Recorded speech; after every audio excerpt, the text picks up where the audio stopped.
നിങ്ങൾ ആദ്യമായി ഒരു സ്ത്രീയുമായി ഓറൽ സെക്സിൽ ഏർപ്പെടുമ്പോൾ അത് വളരെ പതുക്കെയും ക്രമാനുഗതമായും തുടങ്ങുക.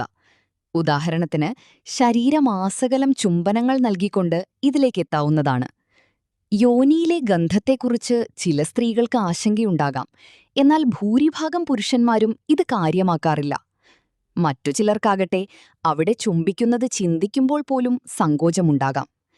തുടകളുടെ ഉൾഭാഗം, ജനനേന്ദ്രിയത്തിന് ചുറ്റുമുള്ള ഭാഗം, വൽവയുടെ പുറംഭാഗം എന്നിവിടങ്ങളിൽ ചുംബിച്ചുകൊണ്ട് ആരംഭിക്കുക. നിങ്ങളുടെ നാവിന്റെ അഗ്രം ഉപയോഗിച്ച് ക്ലിറ്റോറിസിൽ മൃദുവായി സ്പർശിക്കുക.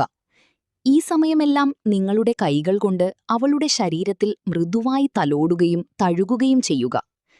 നാവ് യോനിയിലേക്ക് കൊണ്ടുപോയി ആദ്യം ഉള്ളിൽ സ്പർശിക്കുകയും തുടർന്ന് അകത്തേക്കും പുറത്തേക്കും ചലിപ്പിക്കുകയും ചെയ്യുക. യോനീതടത്തിന് ചുറ്റും നാവ് ഉപയോഗിക്കാമെങ്കിലും സ്ത്രീയെ രാതിമൂർച്ചയിലേക്ക് എത്തിക്കാൻ ക്ലിറ്റോറിസിനാണ് കൂടുതൽ ഉത്തേജനം നൽകേണ്ടതെന്ന് ഓർക്കുക.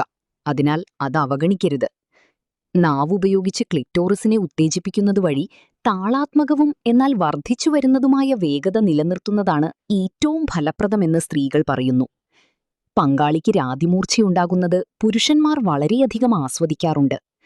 പുബിസ് ഭാഗം അമർത്തി തടവുക, യോനീതടത്തിൽ മൃദുവായി വലിക്കുക, ക്ലിറ്റോറിസ് ഉദ്ധരിക്കുമ്പോൾ അത് മൃദുവായി ഉണ്ണുക തുടങ്ങി പലതരത്തിലുള്ള മാറ്റങ്ങൾ പരീക്ഷിക്കാവുന്നതാണ്. പുരുഷന്മാരിലെ ഓറൽ സെക്സിനെ സാധാരണയായി ബ്ലോ ജോബ് എന്ന് വിളിക്കാറുണ്ടെങ്കിലും ലിംഗത്തിനുള്ളിലേക്കോ യോനിക്കുള്ളിലേക്കോ ഒരിക്കലും കാറ്റൂതരുത്. ഇത് അപകടകരമാണ്. യോനിയിലെ സ്രവങ്ങളുടെ രുചിയുമായി പൊരുത്തപ്പെടാൻ ബുദ്ധിമുട്ടുള്ളവർക്ക് ക്ലിറ്റോറിസിൽ മാത്രം നാവുപയോഗിക്കാവുന്നതാണ്. ഓരോ വ്യക്തിയും വ്യത്യസ്തരാണെന്നും അവരിഷ്ടപ്പെടുന്ന കാര്യങ്ങൾ വ്യത്യസ്തമായിരിക്കുമെന്നും ഓർക്കുക. രണ്ടുപേർക്കും താൽപ്പര്യമുള്ള കാര്യങ്ങൾ മാത്രം ചെയ്യുക.